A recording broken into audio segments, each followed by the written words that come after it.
মুহূৰ্তত আহি পৰিছে বিগ ব্ৰেকিং নিউজ। ছাত্ৰ ছাত্ৰীসকলৰ ডক্টৰ হিমন্ত বিশ্ব শৰ্মাই কোৱা মতে কাম। ছাত্ৰ ছাত্ৰীসকলক জনাইছিল যে 2021 বৰ্ষৰ মেট্ৰিক পৰীক্ষা আৰু হাই ছেকেণ্ডেৰী পৰীক্ষা 3 পৰা 4 মেত বাতিল হোৱাৰ পূৰ্ণ সম্ভাৱনা।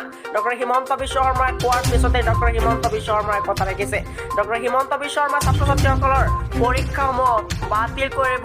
কৈছে পুনৰবাৰ অসমত 2021 চনত বিজেপি চৰকাৰে প্ৰথমটো ঘোষণা কৰিব মেট্ৰিক আৰু উচ্চতৰ মাধ্যমিকৰ দ্বিতীয় বৰ্ষৰ ফাইনেল পৰীক্ষা 11 মেত নহয়। 2021 বৰ্ষৰ মেট্ৰিক আৰু উচ্চতৰ মাধ্যমিকৰ দ্বিতীয় বৰ্ষৰ ফাইনেল পৰীক্ষা 11 মেত নহয় বুলি জনাইছে বৰ্ডৰ পৰা। কিন্তু 2 পৰা 3 মেত তিনিৰ পৰা 4 মেত ছাত্ৰ ছাত্ৰীসকলৰ ফাইনেল পৰীক্ষাটো বাতিল কৰাৰ পূৰ্ণ সম্ভাৱনা ডক্টৰ হিমন্ত বিশ্ব শৰ্মাই জনাইছে।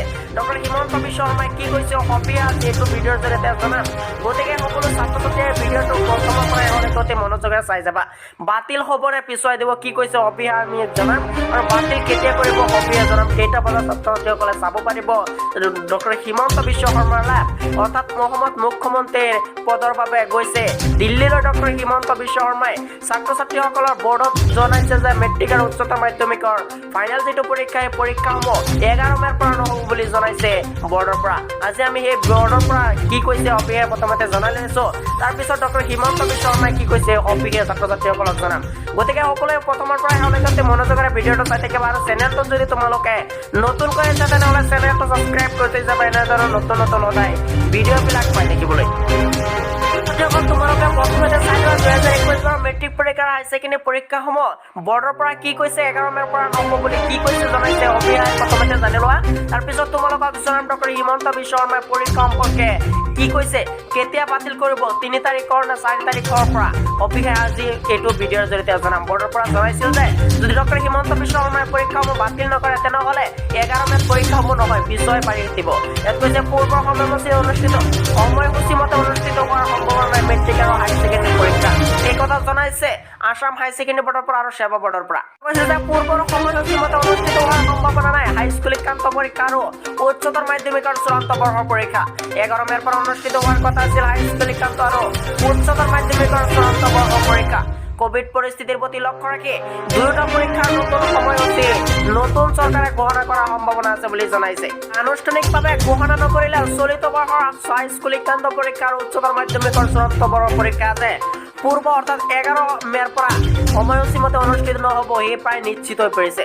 শুক্ৰবাৰে সেৱা আৰু অসম উচ্চতৰ মাধ্যমিকৰ শিক্ষাংগতৰ শীৰ্ষ সূত্ৰই ETVৰ বাৰ্তাত প্ৰকাশ কৰাৰ মতে ছাত্ৰ জীৱনে দুটা গুৰুত্ব পৰীক্ষা এইবাৰ সময়মতে অনুষ্ঠিত নহ'ব বুলি জনাইছে। কিন্তু আনুষ্ঠানিকভাৱে এই সন্দৰ্ভত চৰকাৰী কোনো ঘোষণা এতিয়ালৈকে হোৱা নাই যদিও সূত্ৰ দুটাৰ লগতে এই বুলি জানিবলৈ দিয়ে যে 2 মেত নিৰ্বাচনী ফলাফল ঘোষণা কৰাৰ পিছত দিছপুৰত অধিষ্ঠিত হ'বলগীয়া নতুন চৰকাৰখনে কোভিড পৰিস্থিতিৰ প্ৰতি লক্ষ্য ৰাখি দুয়োটা পৰীক্ষাৰ নতুন সময়সূচী ঘোষণা কৰাৰ সম্ভাৱনা আছে বুলি জানিবলৈ দিছে।